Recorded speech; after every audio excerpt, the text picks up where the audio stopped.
I somehow, 5 years of business, we've doubled revenue every year. I've never made one cold call and never sent one cold email in my whole life. I talk a lot. I go to, I'm very social and I have a lot of friends and a lot of connections, and it's worked okay. And it's also helpful that I'm not trying to be like some giant agency either. We're not trying to get 20 leads a week. I'm looking for the right partners, and we don't onboard 5, 6, 7 clients at a time. It's when we get a new client, it's a really big deal. Welcome back to the High Ticket Systems Podcast. Everyone, please welcome the one and only Rebekah Werner. Rebekah, how you doing today? Doing great. Thanks for having me, Jordan. It's honestly our pleasure. Now, I know you and I connected briefly on a quick phone call before this podcast here, but can you please tell us exactly what you do and who you serve at a very high level? Yeah, we specialize in search engine optimization, and we work mostly with small businesses that are in the service sector.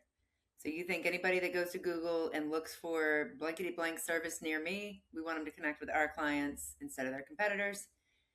And then we make sure they have a great experience. So yeah, those, landscapers, plumbers, hardscapers, doctors, anybody that's found online is a great client for us. Gotcha. Okay. And out of curiosity, how did you manage to get into SEO? Oh, long and winding road.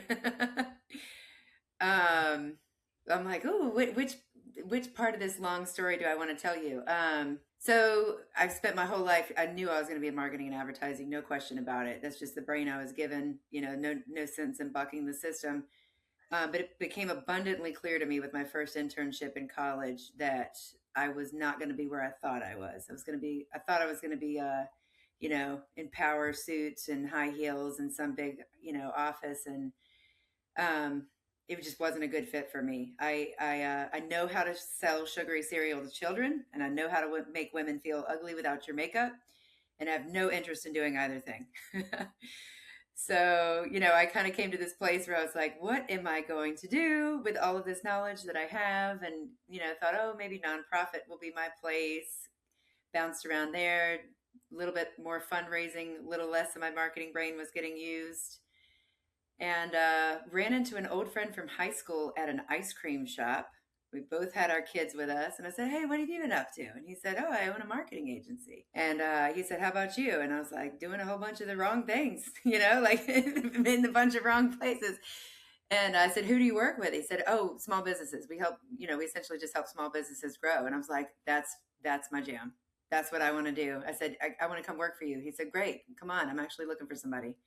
So, that's how we did it. I worked there for many years, and that's where I cut my teeth. And essentially, if you want to help a small business grow, especially one in the service sector, that's the best way to do it, in my opinion, is SEO.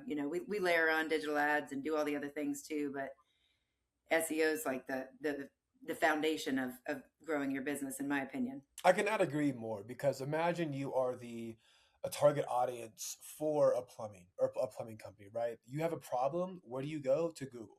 Like Right. I need to solve this problem right now. Like you are not just thinking about a plumbing company Nope. like on a random Tuesday. I wonder just in case, my plumbing goes out, what company am I going to call? It's like, no, my freaking toilet's not working now. We have to get this fixed now. Google, who's the best? Like Right. that SEO is extremely powerful for that because you're capturing the bottom of funnel audience or potential buyers, right? Yep. And the most What interesting part is that people believe what they see. The psychology behind it.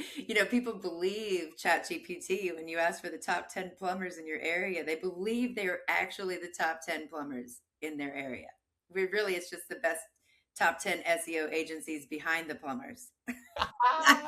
you know, it's like it has nothing to do with who's the best plumber. It's who's the best agency behind it's getting it going. But there's just that psychology. We just believe it. We believe what Google brings. We believe what ChatGPT tells us. It works. No, absolutely. And when I say this name, a lot of people have a knee-jerk reaction, or people are like, "Yeah, I love this guy." But Grant Cardone was like my first, I don't know, sales mentor when I first got into the industry, like at 18 years old. Now I don't really listen to him too much, but he has this fact, or like this thing that he says, and he says it's not about the best product, it's about the best known product, right? Yep. Like your product can be average, but if everyone in your market knows you, you will dominate the that area because again, everyone simply knows you. Getting back to what you were saying about As long as you rank top 10, first page, or even in the LLMs, you'll make money, which is awesome. You are bringing up Geo and AISCO. Does the company Unita Marketing? Good Yeah, job. You we did had a it. quick laugh. Yeah, we had a quick laugh off camera about that. But does Unita Marketing focus on that AISCO and Geo? So there's about three people in the country that are experts at in this point, right? Most people would tell you they're experts in focusing on it all day, every day. What that means is they're focusing on learning about it. And yes, we are focused on learning about it, and we are implementing what we found to be true. We are not throwing spaghetti at the wall to see what sticks. We are not doing that. What we know to be true is that traditional SEO works for AI SEO, works for agent engines. That what we're doing over here is not hurting over here. It's only helping. Now, is that enough? No, it's not, and we know that too. So we are employing extra layers, and there are things that we are doing, but not quickly. Not nearly as quickly as AI is developing. Not as quickly as I would like, not as quickly as anybody would like, but nobody's an expert in it just yet. There's a couple people that I trust that I'm learning from, and I don't know why they give me all this free information. I appreciate them very much. But yeah, we're learning.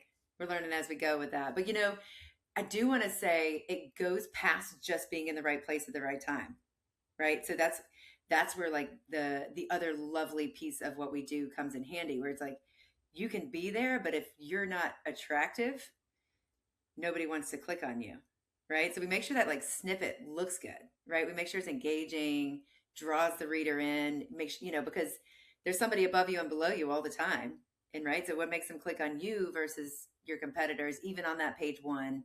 It's beyond just getting there. It's making sure you look good, and then making sure when people click, we've got 2 to 3 seconds to give them exactly what they want. And if they don't find it in 2 to 3 seconds, if they're under the age of 40, they're gone. People over the age of 40, I think we got about 5 to 6 seconds. And people over the age of 60, we got like 15 minutes. Like it's like, Funny. but most people, we got about 2 to 3 seconds, and No, it's absolutely.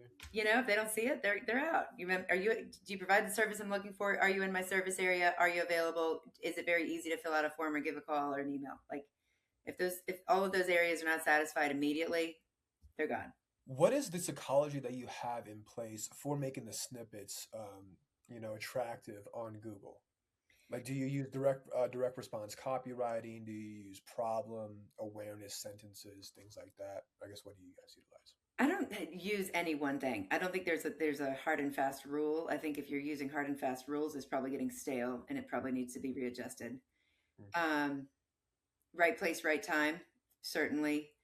But query based, which the bots love the queries. That's got that's got some validity in like a blog post, for example. Never in a page, right? Never in a page title. Page title needs authority. It needs to tell me exactly what I'm going to see when I visit that page. Sometimes they're ambiguous and they're like just keyword saturated, and you're like, wait, what is that? I don't even know what that is. Like, oh, you're so cute, but like, what is that?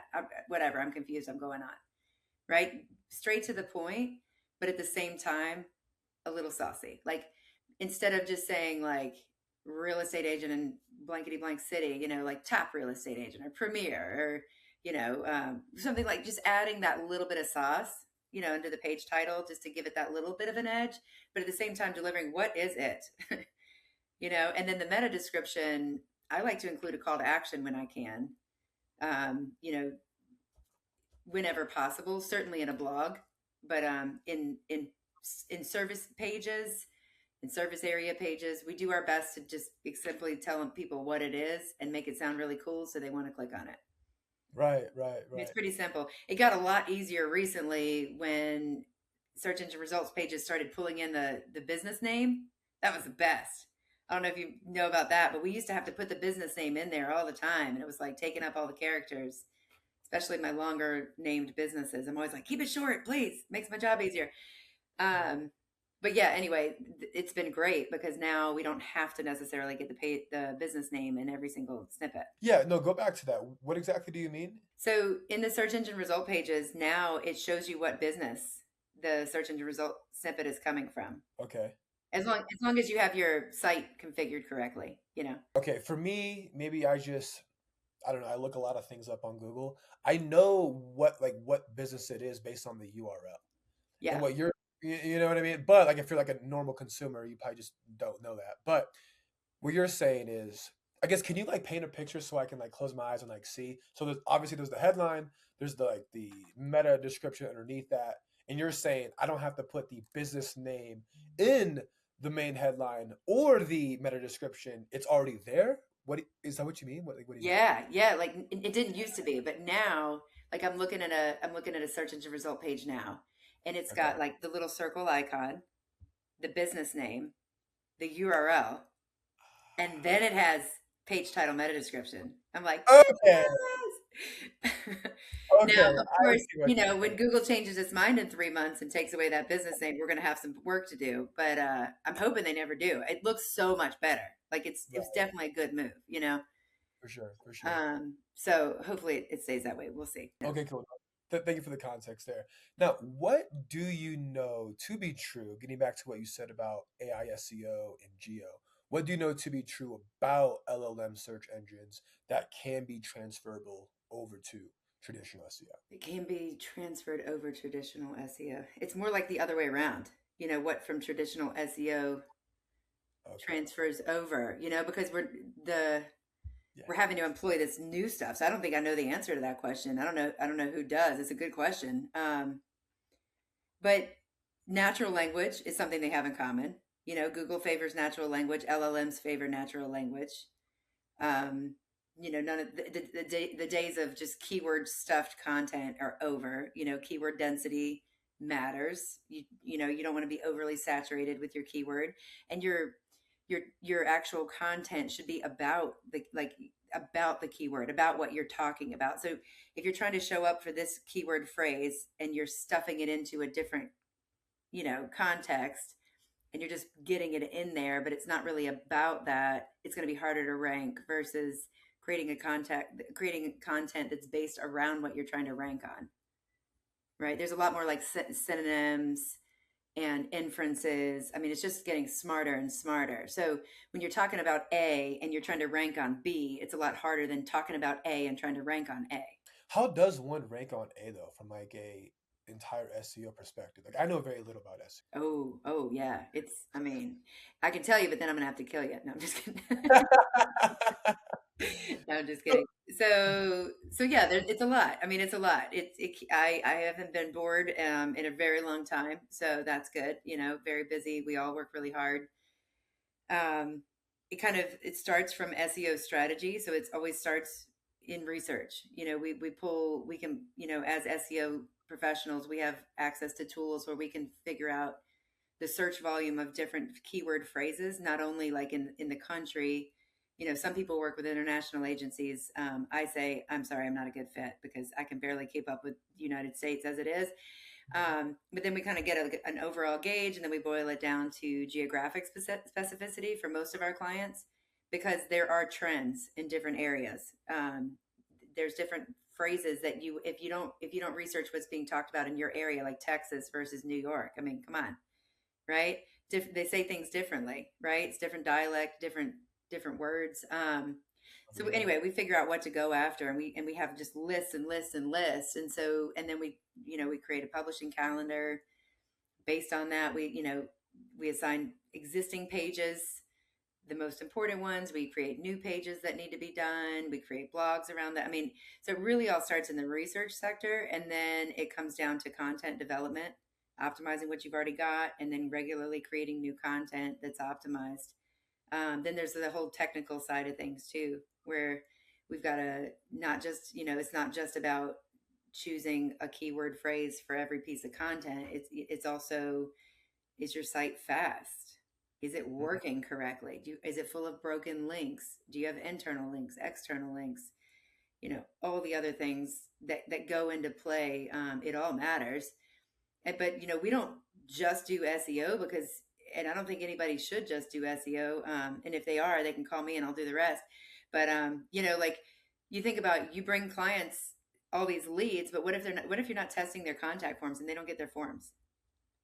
you know, or then or you do test the form and they say, I didn't get it. And then you're like, well, now what? I don't know what to do. Well, you should know what to do. Like if you're in the back end of people's websites, you should be able to manipulate their contact form and deal with the SMTP plugin and, you know, troubleshoot these issues.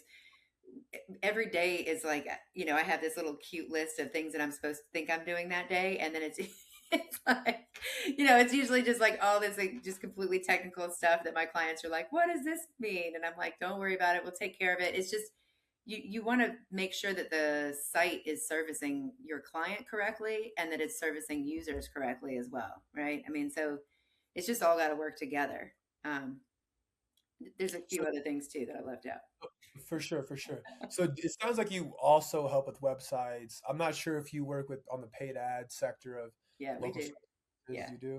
Yeah, Okay, we're full cool. scale, so we can, you know, we do it all, but we just most people know us for our SEO. Like that's what kind of what we do best. For sure. So I mean, having multiple offers is fantastic for like upsells, cross sales, increasing lifetime value. You know, I'm a firm believer that you should always lead in with your primary core services, and I guess for you that would be SEO. After you deliver results on SEO, you can upsell them a website or upsell them Google Ads. I mean, local service businesses love Google Ads opposed to Meta. So yeah, I feel like that's a very strategic way to do things. In regards to, I guess, help with fulfillment, do you have help? Do you have contractors? Do you have a small team in place? What does that look like for you and the company? Yeah, we've got two full-time staff members. We have like an IT guy who does Nice. all the stuff that makes me get tired. I'm not hosting a hosting, domain management, network security, you know, firewalls and daily backups, plugin updates, technical SEO audits, all that's like all his wheelhouse. And then I have a full-time designer who also has her own client load too, because we don't have, you know, we design work in the agency world is like an add-on. You know, it's like, oh, cool, you need a website, great. But most of our revenue comes from recurring revenue from clients that we work with for years and years, and we build relationships with our clients. You know, maybe 5 years, every 5 years or so, we'll build them a site. You know, maybe we'll refresh their branding every 10 years or whatever it may be. And we do all that work in house. But what we're doing all the time is SEO strategy, you know, audits, content development, all that stuff's kind of just ongoing. And then right. we also have she's basically full time, but she's technically a contractor on staff too. And she has a nice healthy client load herself too. So and then we outsource a little bit as needed to, you know, if the plate starts to fill up. But yeah, we make it work. The four of us work pretty hard. No, absolutely, absolutely. No, no doubt there. How many times when you are speaking with a potential client, do they say, "Yeah, I definitely do want SEO. I want SEO," but you look at their website and it's like, man, this website is not going to be good. Like even if we do optimize SEO, like it's we're not going to get any leads because your website sucks. You know, like how often does that happen, and kind of what do you do when that happens? uh, how often? I would say like maybe one out of every 5 to 6. Okay, Maybe closer to 10 if I'm thinking about all the, you know, I get the whole range. I get the, hey, I have an idea. I don't even have a business name yet. Like I've heard I should work with somebody like you on naming the business. And I'm like, thank you.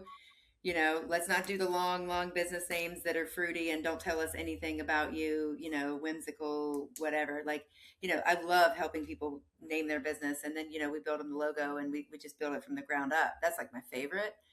Um, but yeah, most people come to me with a hot mess, you know, and they're like 20 different people that each have like five possible logins for seven different platforms. And some guy named John that they haven't spoken to in 4 years is in charge of his hosting. And there's the website access that I think this guy over here, Tim, I mean, it's like, come on, guys, like, you know, and just it takes a while to like just figure every getting access to everything can be a challenge, and everything in between, you know.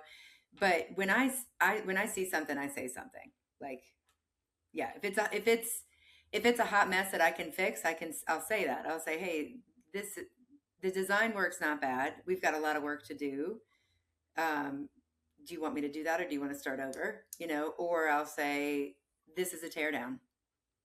Like, and they're like, oh, but I worked so hard. And I'm like, it's clear that you worked on it. You're not a designer, like, or that AI created it for you, or the guy from Fiverr, or whatever. It's very clear that it was not done correctly, and it's not going to work for you, and I'm not going to work on it. I mean, it's just not happening. Like, if it's going to be a challenge, there's a lot of times I'll say to clients, I can work on that. I can work on this, but it's going to cost you less in the long run to just start over, right? Because it's going to take less time to maintain you, number one, and you're going to pay a ton of money in site updates, Mm. versus just like, let's just start with a clean slate. Sometimes it doesn't take any longer to do that. I mean, it doesn't cost any more in the long run. So, Do do you internally bill based off hours, or I guess like services, like a package? more A, but not A. Like, more the first choice. We Okay. are we're boutique in every regard. Like, I don't have packages, so definitely not packages. But I do look at what the client needs, and I make recommendations to them, and we work within their budget and tailor down or up the recommendations. So, Okay. the way I basically, I sit down and say, what's your pain point? Why did you call me? Nobody calls me when everything's great, you know? Right. Oh, my business is growing and everything's working really well. It's all great. Nobody ever says that, right? So it's like, what's working, what's not working? Are you looking to scale? Are you looking to start? Is everything broken? It's usually one of the three. Um, so it really just depends. The setup depends. Sometimes it's, if I've got a hot mess and everything's here, there, and everywhere, it's going to take me a lot longer, and that's going to cost you more money. Versus when we start from the ground up, sometimes it doesn't. Even though we're doing all the branding and the web design, sometimes it doesn't cost anymore because everything's handled by us, and we can create it all. Versus trying to meet with all these different people and get all these logins and all this stuff. It's just like, sometimes it's really dumb. It's like, oh It's a man. nightmare. No, for sure. Yeah. No, kind of getting back to what you said about no one calls me or no one calls any business really whenever everything's going all right. And I think all businesses, not I think, definitely for sure, all businesses have one thing in common, and it's that they solve problems. Like, Yep. that's it, like that is literally the foundational pillar of all businesses ever. Like, that's what they do, they solve problems. So, chances are people are coming to you or me because they need a problem solved, right? Right. Whether it's unmet desire or an actual pain that they're going through that they need to solve. So, yeah, like, definitely agree with you there.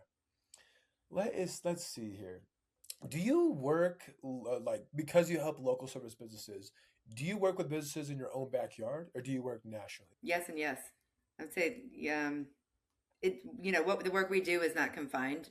Doesn't have to be regional. Doesn't have to be local. But it just is because I network locally. You Makes know. sense. Yeah. That makes I sense. mean, I'm meeting people out in the field, and then the more clients you have, the more they're referring you to their friends that are also locally. So I would say probably 80% of my clients are local, that I could see in person if I wanted to. That's great. But I have clients across the country, and it doesn't make any difference, professionally speaking, how we're able to do our job. Hmm. So you don't have to be local, but most of them are. On that topic of local, or just local businesses in general, do you find it easier? A two-part question. Do you find it easier to rank locally for a city, like best, I don't know, HVAC company in Utah, because I live in Utah. Best HVAC company in Utah. Or is it easier to rank like even more locally than that? Best HVAC company in Salt Lake City. City, In the definitely, city.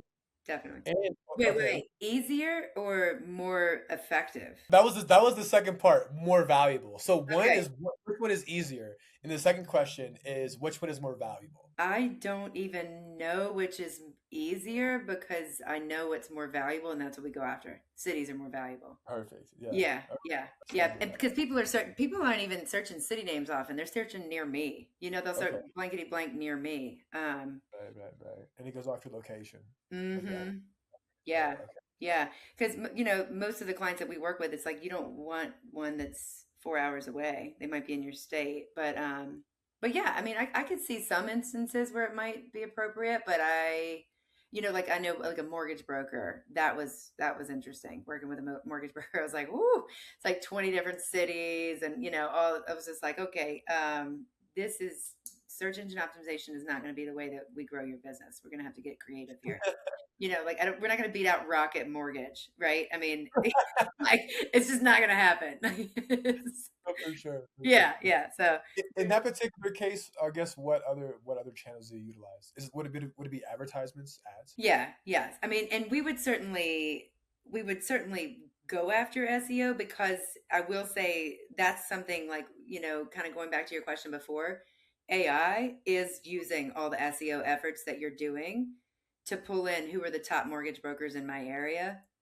They're less likely to pull in just Rocket Mortgage and just like Go Prime and like all the giant companies. They're more likely to pull in actual names, right? So you definitely want to do the SEO, but thinking that that's going to grow your business, that and that alone is like not true.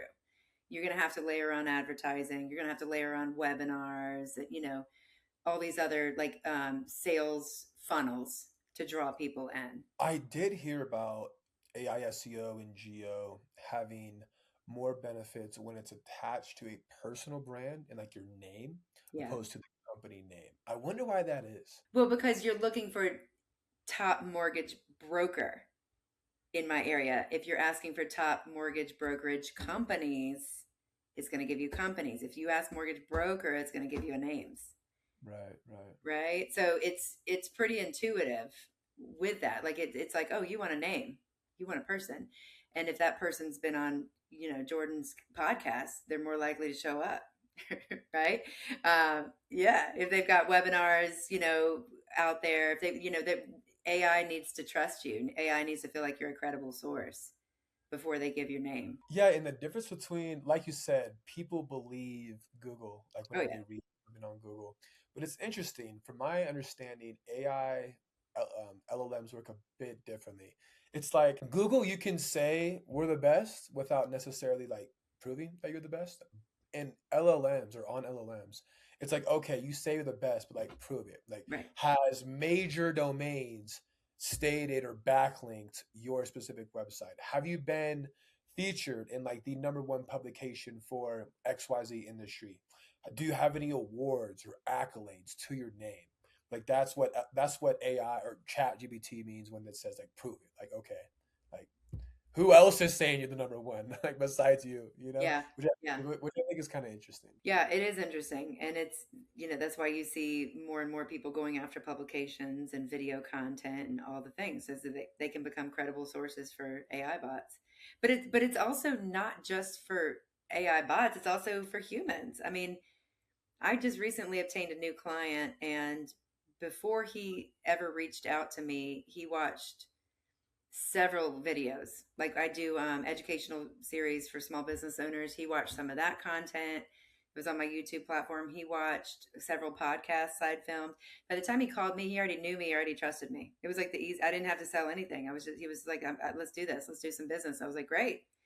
He trusted me, and I love that. I mean, it worked out great for me, but I'm not used to it. Usually I have to, it's kind of an investment, and I kind of have to say, hey, you're taking a chance on me. I appreciate it. I promise I'll do a good job, but like, unless it's a direct referral, you're just asking them to take a chance on you, essentially. So it works both ways. Yeah, no, that is probably the biggest benefit with long form assets, is you condense the time of I know, like, and trust you. And now there are other ways, like if you're to get into ads specifically, there are ways to condense time because typically, if you're running meta ads, okay, you have a let's just use a call funnel as an example. So they see a direct response video ad, they click on the ad, they fill out the type form application, and then they book a demo, typically within 3 days. Now, I mean, if you really think about this, that's a complete stranger, and you're asking them to purchase a $5,000 plus, ticket item as an example. How in the world, like, what is the probability of that person actually converting from a Facebook ad to maybe like a 5 minute video sales letter to a high ticket 5K product or service? The probability is really, really freaking slim, right? Now, From a marketer's perspective, right? Essentially, kind of what we do. How can we condense that time? And I think the answer is content, right? What are the top FAQs that people ask live on a sales call?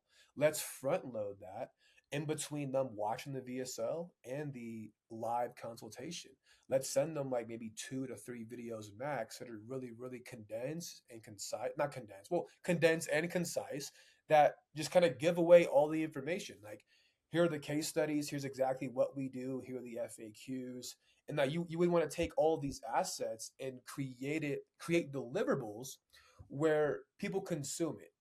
People consume content in different mediums.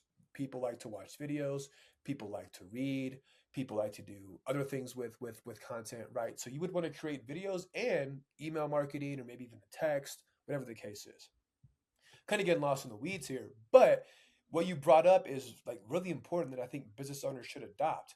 You said that the person who found you through content came in so well framed.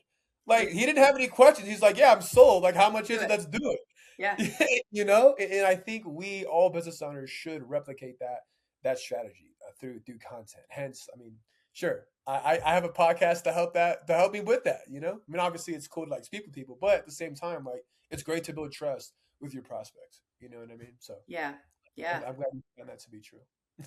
yeah. And I appreciate you having me on. Thank you, Jordan. Yeah, yeah, of course, of course. I think we're both winning in this particular instance.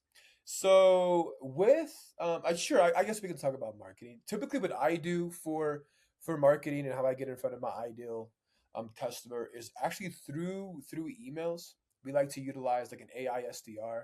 Basically, we send a hyper personalized email. We send a free lead magnet like, hey, do you want this free thing that I know you want? It's going to benefit the business. They're like, yeah, duh, of course I want that. Once we provide value on this free thing, at the end there's like a call to action to speak with me. And if someone goes through that entire process, like saying yes to the email, saying yes to the lead magnet, consuming the lead magnet, and then speaking with me, like they close at a pretty high frequency, like 30-35%. Definitely not 100%. That's just not realistic, but pretty high Pretty in my high. opinion. Yeah. Thank you. So that's what we do internally and also on behalf of clients as well. Do you only utilize networking events, or like, I guess, what does that look like for you and you need a marketing? Yeah.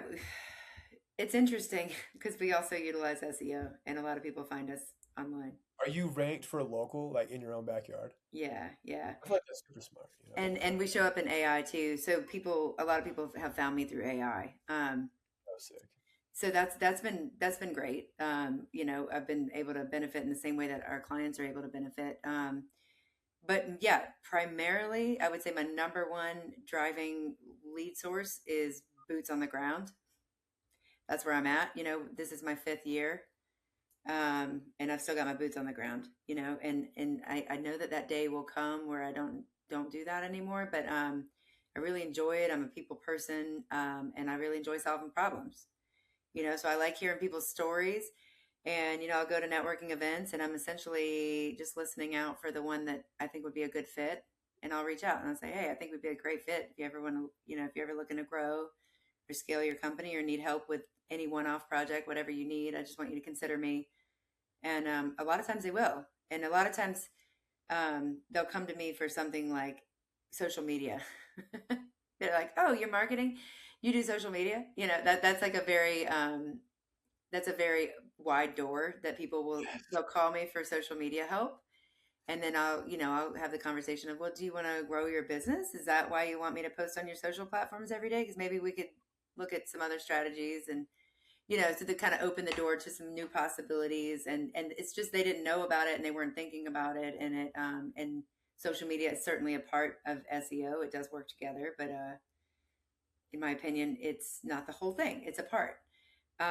So yeah, networking events, referrals. A lot of people come to us referred by other people that we have like really good client retention. The people that we lose them because they're doing so well. They're developing an in-house marketing team. That's happened before. People have retired. People have sold their business. People have realized, why in the world did I get into that corporate franchise in the first place? That was a disaster. Thank you for your help, but I'm out of here. I'm moving to California or whatever. You know, that's actually it. I can think of them on a short, on one hand. Those are the stories of the people that we've lost, and really proud of that. So we work with these people for years and years, and so if they're talking to one of their friends that own a business, they think of us. So that's another big referral source. But no, we don't do any. I have somehow 5 years of business. We've doubled revenue every year. I've never made one cold call and never sent one cold email in my whole life. That's pretty impressive. You should be Yeah, proud. I am. I am. I talk a lot. I go to. I'm very social and I have a lot of friends and a lot of connections, and it's worked okay. And it's also helpful that I'm not trying to be like some giant agency either. We're not trying to get 20 leads a week. I'm looking for the right partners, and we don't onboard 5, 6, 7 clients at a time. It's when we get a new client, it's a really big deal. No, for Um, sure. yeah, yeah. So On the topic of condensing the know, like, and trust factor, I cannot think of a better way besides shaking someone's hand in person. it's about I mean, I don't know if it's grabbing drinks with them or just like speaking about business, speaking about your personal life at this networking event, where it's like, yeah, like I like this person, and plus, like, I'm a big believer in energy. I'm a yep, little like metaphysical or whatever. Like, but picking up someone's energy in person, it's like I like this person. I'm vibing with this person. Like yep. that trust is like it's real. You can't make that shit up. Yeah, you're exactly right. I don't know if you researched me enough to know I'm a yoga teacher too on the side. I think we did talk about that briefly on our initial phone call. I didn't want to bring it up on this call, but we can definitely explore it for sure. Yeah, well, to say that I am into the metaphysical and read people's energy, yes, I feel it's important that you jive with somebody. I mean, For sure. because we really do partner together and we work together and for a long period of time. And I'm going to help you whether I like you or not, but it's so much more fun when I like you, and vice versa. You know what I mean? So much more Right. fun. On that topic, how do you feel like, practicing yoga, even being a yoga teacher, how has that helped you in your business from like a mindset, sure, like calm, like operating from a calm place? Like, how has that helped you just in life and in business? If you don't mind sharing. Ooh. Immensely, to say the least. To me, it changes everything. When I begin to feel overwhelmed rather than getting overwhelmed, I recognize that I'm feeling overwhelmed and I sit back in my chair and I put my feet on the floor and I put my hands on my thighs and I take a large breath into my belly and I take a small pursed lips out. Like there's certain breathing techniques that I have access to that other people don't. I'm so lucky that I know what I know. But I can literally take everything from here to here in a matter of 5 breaths, where you're feeling this creep up, and then it's just, you know what? Here we are. We're back on the ground, and we're going to put one foot in front of the other now. We're going to do the next thing. I'm going to take the next step, the next action, whatever's needed. We come into this place of a witness, where you're just in a really stressful environment and you're aware of it, but you don't become it. It's very helpful. It's kind of hard to explain, but You're not your thoughts. You're not the stress. You are witnessing the stress. You're witnessing the yes, yeah, stress. Right. you are not your thoughts. You are the one having the thoughts. Yes, Sure. yes. Yeah, to be really open with you, I played baseball for a long time. Thought I was gonna sure make it, get drafted, whatever. Didn't. Suffered a great depression. Became an alcoholic. Went to rehab, and this is where I learned like yoga and mindfulness, meditation, and like Reiki energy healing, all that fun stuff that I now utilize on the daily. And like you said, it has helped me immensely not only become a better person to live more mindful, but obviously in business, because let's be real, business is stressful sometimes. Yes, it is. Yes, it is. Yeah, it's incredibly helpful to just be able to zoom out. I call it zooming out, where you're just Mm, like, okay, hold on a second. This feels bad. Sometimes that's like all you can identify. This feels bad. There's a problem. Like, what is going on? You kind of zoom out and go, okay, what do I have control over, and what do I need to let go of in this situation? Right? It's that serenity prayer. I don't know if that came in for you with your recovery, but I mean, that's a huge. I'm a huge believer and control what you can, hustle, work really hard, and then let go of what you cannot control. Like, let it go. There's a lot that we can't control. So That's almost. There's more things we cannot control than we yes, can. yes, yes, yes. And some of the things, some of the times that we get really frustrated and stressed out is when we're trying to control things that we can't control. Hmm. I can't control Google's algorithms, and the search engine result snippets change. Search engine result pages changing every day, and Google ads refreshing its dashboard every 5 minutes. I can't control any of that. And Facebook Meta, good gracious, like how the navigation changes every day. You know, Sure, no, for sure. in our industry, you learn to let a lot go because everything changes all the time, and you just do your best to stay on top of all of it. No, absolutely. And then we'll end on this question here, Rebecca. Looking over your career in marketing, what is one thing that you wish you knew, or one thing that you would tell to the younger generation that is looking to become successful in this field? Ooh, okay. It is not about your certifications or your degrees. It's about following your passion. It's about the people that you meet, the connections that you meet, the experiences that you've had that have sharpened you into the person that you are. Use every experience that you've had, good, bad, ugly, pretty, all of them, and fully embrace who you are and swim with the current, not against the current. No, amen. I like that. Rebecca, it was a pleasure having you. I appreciate the conversation. As you can see, I'm smiling. I laughed a bunch of Oh, times. We'll have to have you back on the next like 9 to 12 months or whatever, see how things are going. love it. And with that being said, audience, we love you. We'll talk to you soon. Thanks, everybody.